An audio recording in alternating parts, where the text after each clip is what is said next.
Hi,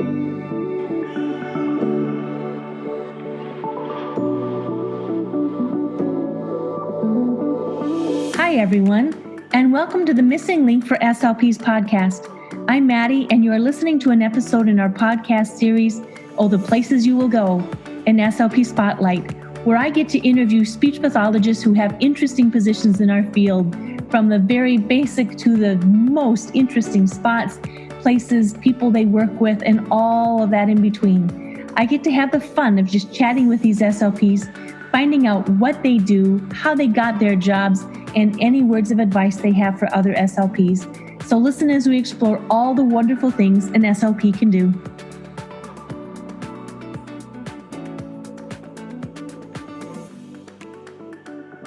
Welcome to this episode of The Missing Link for SLPs, and I am here with Sarah Schaefer today. We are Zooming so I can see her big, beautiful smile, and you will definitely hear it in her voice.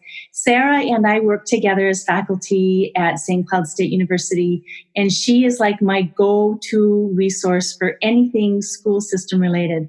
So I've asked her on here today to tell us what it's like as a school speech pathologist. So welcome, Sarah. Well, thank you, Maddie. You are so sweet. Well, we have fun what we do, and that makes a really big difference. Really big difference. It's enjoyable. So, tell us about your experiences as a school speech pathologist. Well, I've actually had kind of a really fun time as a school speech pathologist because there's been a lot to lead up to that point. And so I've worked in a variety of areas and with a variety of ages. So I've kind of done a little bit of everything. It's been really fun. That sounds excellent. So you've worked with just in the school system. Have you ever worked preschool, older school, high school? You've worked the whole range? The whole range. I actually, prior to becoming an SLP, I was a sign language interpreter. And so I worked as a sign language interpreter, mostly in the educational setting. And that was from elementary to high school age. And then I decided to come back and become a speech language pathologist. And so since then, I initially worked in an outpatient setting where we also did contract work to local school districts. And so because of that, I was working part-time positions that the school district was having a hard time filling, or maternity leaves. And so I worked from birth to high school. And so worked with a variety of students in that setting. Why did you choose to work in the schools versus, see, a lot of our listeners are like, should I go into the school? Should I go into the medical setting? Why did you choose schools? Oh, that is such a hard question. I think a lot of it really came from that when I was an interpreter, I worked in the schools and just loved it. I really loved being in the school setting. I'm a little bit of a nerd. When the school supplies come out in the fall, I'm the first to run out and grab a shopping cart full of pencils and notebooks and folders. It's just a fun time. But I really wanted to kind of get a perspective of what medical looked like and what educational looked like. And both have pros and cons. But it just depends on what is a good fit for you at that time. Were you able to get experience in both settings? I was, yeah. I worked in outpatient rehab at a pediatric clinic for almost 3 years. And so we typically would work a 40-hour work week, but usually in outpatient pediatric, it's Monday through Thursday, and you work 10-hour days. And you work with a variety of kids, and you get a lot of very unique cases. And then I kind of had my foot in the door a little bit with the educational setting, just because we did those contracts a couple days a week. We would go on contracts settings in local school districts. So I kind of got the best of both worlds. And I even got an experience to work at a private school, which was really unique because we were doing outpatient pediatric medical facility billing while working in a private school. So that was a really unique experience too. But yeah, I think both settings are really great. I would say medical is probably a little more fast paced. And I think that medical, you get a lot more variety of disabilities and disorders that you wouldn't necessarily see in the educational setting. And I think that on the flip side of that, you also get exposed to more clients and their families. You get a lot more of a rapport built between families. Not that you don't in the educational setting. It's just that the opportunity is a lot greater because you see them dropping off their little one for sessions and then picking them up afterwards, where in the school, you only see them really at an IEP meeting or at conferences. So that's kind of a plus in the medical side. But I really do love working in the schools. I like the atmosphere. I like the students I get to work with. You can build a rapport with them for years, similar to medical. But yeah, I just enjoy the educational setting. It sounds like I know in the medical setting, I've worked with children and we see them for a shorter period of time because we're focused and insurance only covers so much. And then there's deductibles sometimes and things like that. So I think one of the benefits of working in a school setting may be that you do get to see this child go from point A to, point B, which may be as long as needed. So that would be neat to see the continuum. Yeah. It's kind of fun. I think both settings have their challenges. In the educational setting, you are working really hard to get them to receive services just because the criteria is a lot more difficult in the state of Minnesota for receiving services in schools. They have to be 2 standard deviations below the mean when compared to their same age peers. And depending on the disorder that you're evaluating for, it might even be on 2 assessments. Whereas in the medical facility, it's just 1 standard deviation on 1 assessment and that's it. And then they qualify. So in the schools, you're working hard to get them services. And then in the medical setting, you're working hard to keep their services, to show that they're making gains, to show that what you're doing is working. So both have their challenges. What would you say is one of the biggest challenges of working in the school setting? The biggest challenges in working in the school setting is, I feel like in the school setting, you have a lot that you're working through as far as kind of that bureaucracy piece. You have administration who's overseeing you, and then you have a lot of documentation that sometimes it feels like you aren't able to capture what you want to capture on the student, but in order to be compliant with due process, you are putting information in that wouldn't necessarily pertain to speech, but more towards school and academic. And so you have to kind of do a little bit of tap dancing to make sure that what you are doing is academically appropriate. And so that I think can sometimes be challenging. And what schools recognize as a disorder or disability, sometimes schools are a little bit behind on that. For example, auditory processing disorder. In the medical world, we recognize it, we see it, we understand it, we treat it. In the educational setting, they're a little bit behind on that. So you have to kind of figure out a way to word it so that you are still getting them the services that they need and the support that they need, but still being compliant to the regulations that MDE has. So a little bit of tap dancing, but that's what makes us good at what we do, right? Yes. So if you are talking to students who are trying to decide which way to go, and we're in some challenging times right now with COVID and the riots going on, what recommendations would you give to the undergraduate or the graduate student who is really trying to prepare herself to step into the school setting? What kind of opportunities should you be looking for, courses to take, people to meet, things like that? Well, I think that internships are really a great experience to kind of see what that educational setting looks like. So when you're talking to your clinical supervisors, if you want to just make it known that you're interested in that area and you want more experience in that area so that you can see what it would look like. And then also, if you are wanting to work in the educational setting, I think it's a good idea to get experience with the software that the schools are using, just so that you can kind of be familiar with it. And so just letting your supervisor know that, hey, I would love to have more experience with the software that you're using to report due process or paperwork for students. And so sometimes knowing that information, even though it's a little bit different for each district, can help you.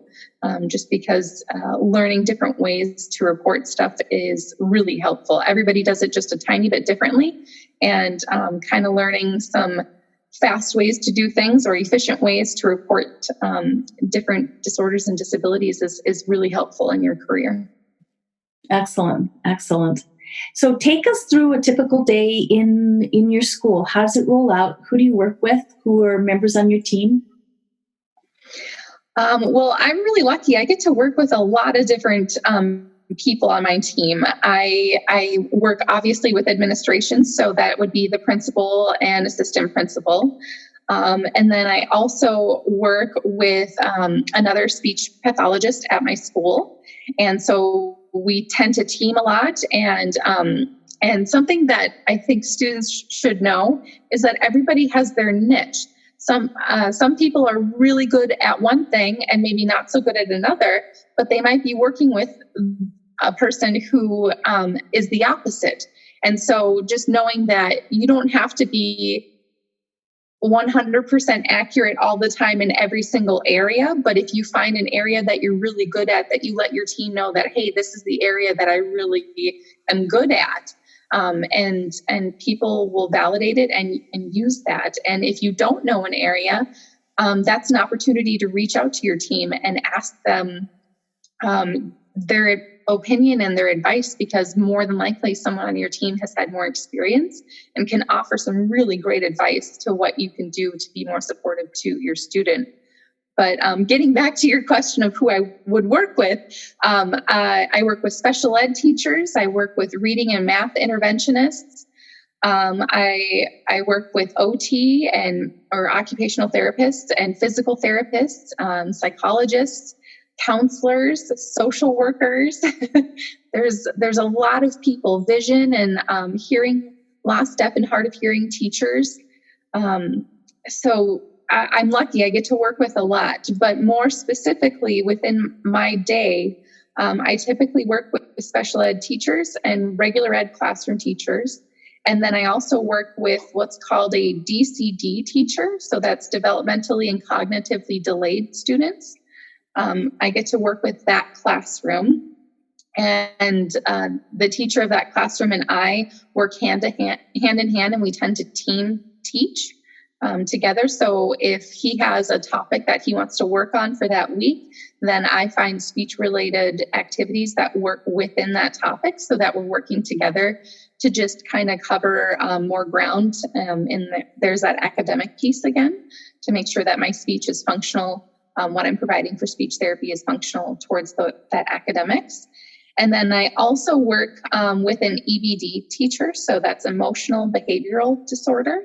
And within that classroom setting, I tend to go into the classroom, where they call that a push in. And then myself and the social worker for the school will team teach.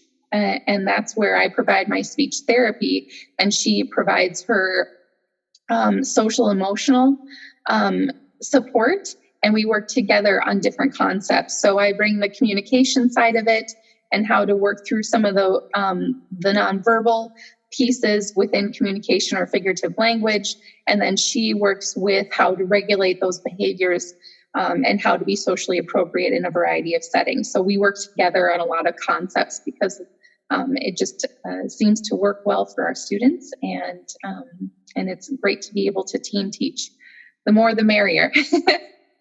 You really have big teams at the school. We do.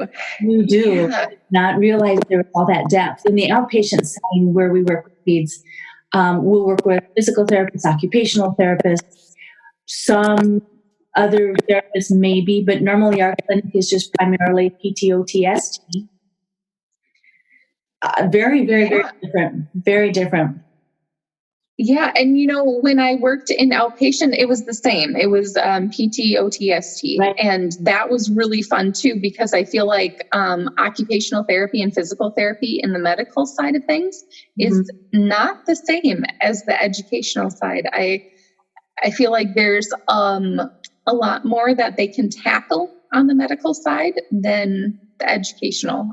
They tend to have more of a consultative role, where OT and PT and medical, they get to kind of be hands-on a little bit more. So, and a lot more in depth, because we will get a child for like a big amount of time. But you made an interesting observation earlier where you said, people can really niche down. And I think when graduate students come into whatever setting they're going into, they think they have to be experts at everything.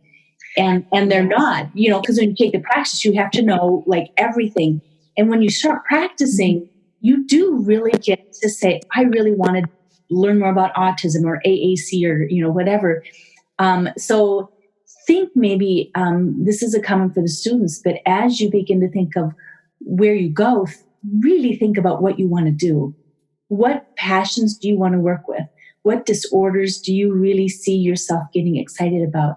And then find the setting that matches your interest. Yeah. And, people, once you start working with them, they will recognize those passions and interests, and they will come to you for advice in those areas. And vice versa, you'll recognize it in people that you work with. If you are not necessarily comfortable working with autism, you may work with a special ed teacher or with an occupational therapist that really loves working with clients with autism and has some great resources and support for you so that you can be more effective as a therapist. So just because you don't know the ins and outs of every single disorder does not mean that you will not learn it from other people that you work with. Right. And we know that we're always learning, Oh, yes. Yeah. I think that's what's really great about our field is that we tend to be a bunch of nerds, and we're not afraid to say that. And we just really enjoy learning all the different pieces, learning new information on how to provide better therapy and how to be more supportive to our clients. Right. So can you walk us through a typical day? What time do you walk in the school door? How does it roll out? When do you take your lunch? Do you get a lunch? How long is it? Well, for me, because I work in the EVD classrooms, they call them setting classrooms because I work in the EVD and the DCD classroom. I typically do that for about half of my day, bopping between the two classrooms. So from the time I walk in the door at about 7:15, by 7:30, I'm usually meeting with my team members, whether it be the other speech path that I work with, just kind of reviewing any information that we had talked about previously, maybe new activities or new programming that we're going to try with our client or with our students that day. And then at 8:00, students start rolling in, and in the school district that I work in, we typically do 15-minute sessions 2 times a week. Now, that's not necessarily typical in all school districts in the area. Most of them will do 20-minute sessions for 2 days a week. And I found that I think both are very effective. But within the 15-minute sessions, we tend to be able to kind of manage those higher caseloads that we're seeing more in the educational setting, but still get right to work as soon as the students walk in the door. So they come in, I usually have a folder for each student where they take out their folder and they take out their data sheet.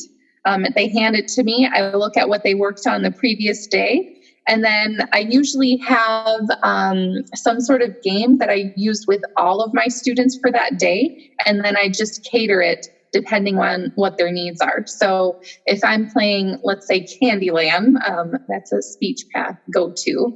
If I'm playing Candyland with my students and their articulation, well, then I'll have various apps or different articulation flashcards available that we're going through between each turn so that we're getting all those reps in. And if it's a language student, a lot of times I'll have picture cards available where they are describing a picture scene using their targets for that day. Or if it's figurative language, I've got figurative language cards that we'll use in between each turn. So then it's just a little bit different depending on what student I work with. But usually my students come in, and usually they're in groups of 1 to 3. I don't have many where I have 3 students. And that's kind of the plus of having 15-minute sessions versus 20, is that I can keep the number of students in my session a little bit smaller, so that it's more one-on-one. And then we do our task, we get our drill in, if you will. And then they usually have a sticker chart. And if their behavior was on task for that day, they get a sticker. And when their chart is filled up, then then they get a game day. And usually it's like 12 or 15 sessions before they can get a game day. So they have to work for it for a while. And then I have at least 50 minutes of prep each day, or at least I'm supposed to. But sometimes, depending on if there's a small emergency or if there's a meltdown with a student who has communication difficulties, I might jump into that moment and help out by just guiding and redirecting teachers to use like that first then language. Because sometimes when you're in the heat of the moment, it's hard to remember those things. And so I'll jump into those moments and help out. And then usually I get a 30-minute lunch. Most of the time I'm having my lunch independently. Sometimes I do a couple days a week where me and the other speech pathologists will have lunch together. But you might find as students that you enjoy to have your lunch by yourself just because you've been talking with people all day long and you just want the quiet. So I go home at night. My husband's like, he says, "You just don't talk at all." Like, talk all day long. You're talked out. Right. And usually at that point in my day, in my classroom, and I'm so lucky in the building that I'm at, I have a full-size classroom. I keep the lights low, and then I use alternative lighting in my room instead of that overhead lighting. Mm-hmm. So it's very calm in there. We usually have some sort of music playing in the background during like my prep or lunchtime, but then of course it's quiet during sessions. But yeah, it's kind of a fun day. And I have 2 different areas in my room. One area is a table with chairs, and that's typically where I have like my drill sessions where I'm drilling through articulation or language skills. And then I also have an alternative part of my classroom where it's a cardboard box. And literally, it's just a dishwasher box that I've used in my classroom that I have Christmas lights inside of it. And then I have coloring crayons for the kids and like a beanbag inside there so they can go in there. So if a student, especially like kids on the spectrum, tend to just need to decompress. And sometimes their classrooms are a little overwhelming for an entire day. So a lot of times I'll do my therapy inside this little cardboard box, and I'll have a book there that I'm reading to the student, and they're answering WH questions, but they're coloring on the wall too at the same time. So it's a nice little sensory mix in case I have students that have had too much for the day and need a little bit of a break. So I've got 2 little zones in my room. But depending on what their needs are for the day, we might do therapy in I call it the relaxation station in the cardboard box, or we might do it at the table, depending on what their needs are. And then at the end of my day, when students are wrapping up and getting their backpacks on and heading out the door, I'm typically meeting with team members and just reviewing how the day went for the students that I'm working with, and any concerns that I could help out with for the next day. So, and what's the leave?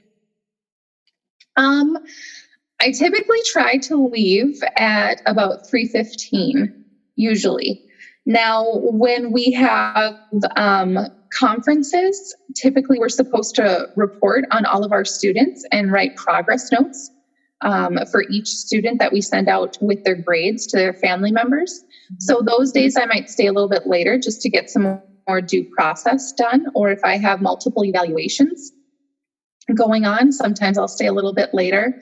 But our building has taken on the practice of using the 3-to-1 model that ASHA recommends educational settings to use.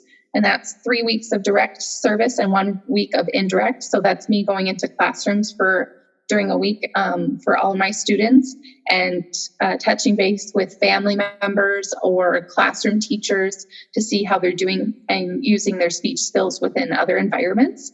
And then also working on that due process piece. So that might be third-party billing, so MA billing, or progress note reporting or evaluation writing. So we've utilized that a lot more, and that's helped with not having to stay after hours as often. And so that's been really great. Do you ever pick up hours over the summer, or do you just work at 9-month school year? I do. It's completely voluntary. You don't have to pick up hours over the summer. You can work just that 9 months and be done and have your summers wide open for you. And this summer, I did choose to work for the summer, but there's 2 other speech paths that also work over the summer. I let them take on the bulk of the caseload because they enjoy having that extra income.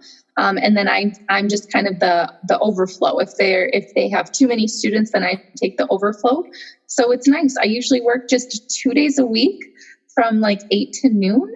And it's only 4 weeks out of the summer. So it's 2 weeks in June, 2 weeks in July. It's short and easy, and it's just to help maintain skills. So it's a very different environment, very relaxed, more just fun and summer activities. You get to be a little more creative and have a little bit more of a artistic license. But it's not for progressing their skills. It's derived to just maintain the skills that they have, so that they don't lose any before the next school year. So that's kind of nice. Nice. So everybody loves a good story. I asked you to think of a story where something went really wrong. And then our last question will be, tell us a story, or our last topic will tell us a story where something went really well. Oh, okay. Well, there's many instances where you will have something go completely wrong.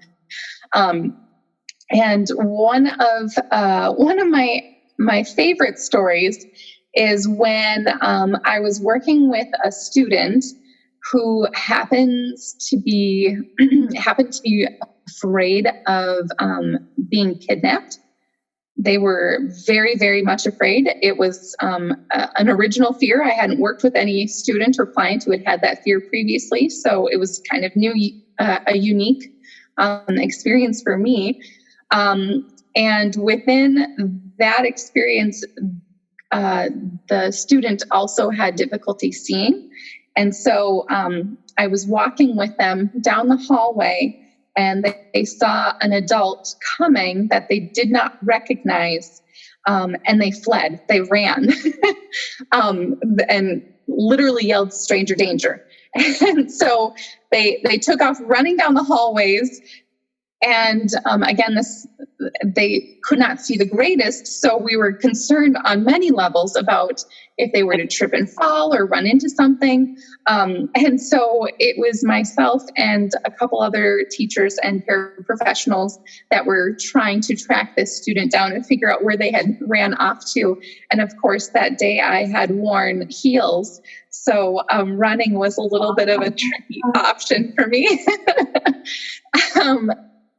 So that was a day where things went completely wrong, and it happens to be that the same student also was afraid that you hated them, and was convinced that you hated them, and so they would ask when things got tricky or they got hard, they would ask, "You hate me, don't you?" And then of course, our natural response, because that's who we are as speech paths, we are giving, compassionate people. Our natural response is, "No, I don't hate you. Why would you think that? Of course not." And then, unfortunately, that reaction, that response just made it worse for this particular student. And so they would go throughout their day meeting with classroom teacher, meeting with special ed teacher, meeting with friends, meeting with speech, and they would ask this question. And of course, people would respond that way. And then it was meltdown city. And then it was hard to get that student back the rest of the day. So how would you respond? Well, after several months of us working with this student and not having much previous history about the student, finally, one day, after getting to know them and realizing that they had a really great sense of humor, one day I took a risk, and I don't recommend taking risks very often. But this time it did pay off. And I said, in a very deadpan voice, very flat affect face, "Yes, I am furious at you, grr." And they started laughing. They thought that was the funniest thing ever. No meltdowns. We spread the word, told all the other teachers, all the other support staff. And then it was not an issue anymore. So it was a risk. It could have went really badly. Hindsight, looking back at it. But because that would have been an interesting story to tell parents, that yes, I did tell your student that I was furious with them, but no, it worked out really well. And the student had a much different attitude towards people. And we didn't, after that point, everybody used that kind of humor to work with them. And we didn't have issues with that anymore. Excellent. Excellent. Yeah. That is kind of a good story. You started, story gone wrong, turned well. Yes. Yes.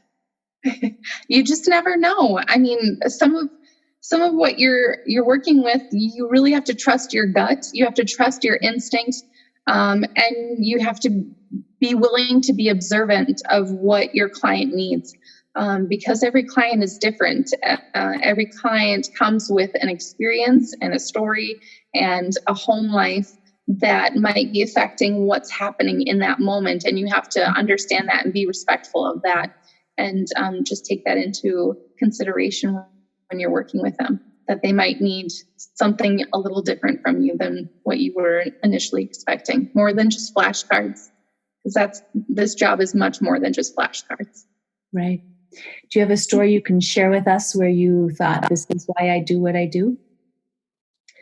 Oh, yes. Oh my goodness, I'm going to cry with this one, I think. I'm throwing myself together here. There was a client that I worked with, and they were very young, and they had Down syndrome, and they were nonverbal. And family was very concerned. They were really concerned that their child would be nonverbal forever. And as we know with Down syndrome, yes, there's a lot of similarities but no two people with Down syndrome are the same. There's a lot of variety within that disorder. And so when they're young, you just really don't know what they're capable of yet until they have a few years worth of therapy to kind of see how they're progressing. And so I worked with this particular family. And again, this client was nonverbal. And we worked using baby sign as a form of communication. And we worked with this family, I would say it was a good 4 months into working with them. And we also did some apraxia therapy with this particular kiddo too, with language and with baby sign. We kind of just threw everything at them that we could. And one day as we were, again, try not to cry. One day as we were heading back from the lobby to the session, the client turned and looked at their mom and said, "Bye, Mom." Mm-hmm.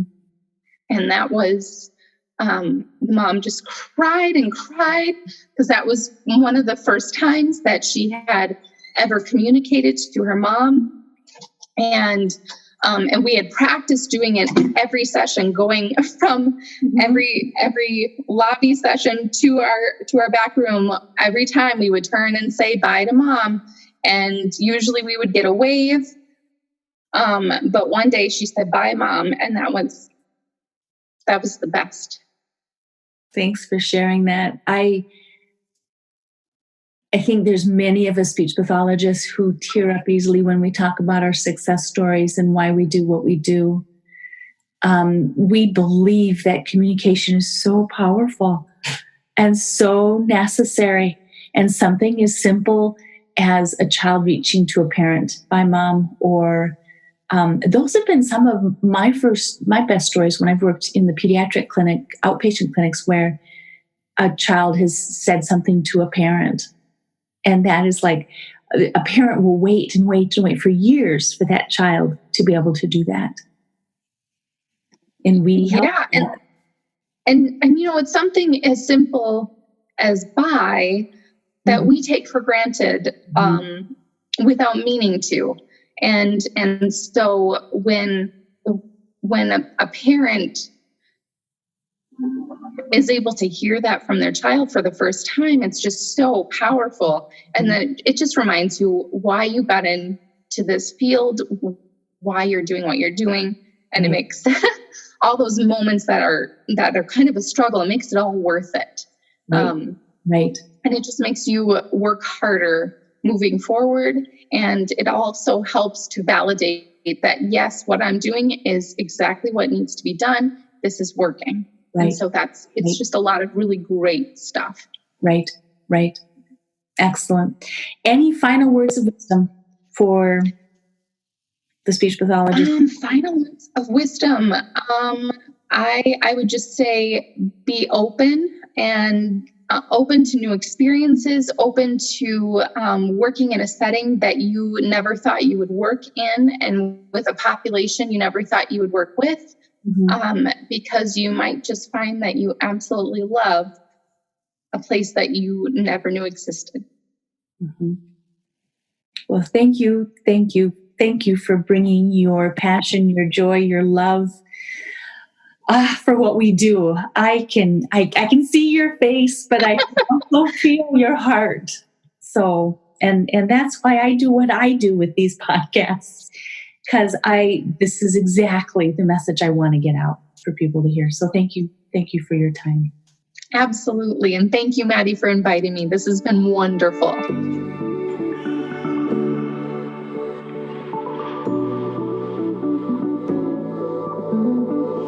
I hope today's conversation has created some aha moments for you and motivated you to become a better SLP, continuing to connect some of those missing links between what you know and how to use that knowledge.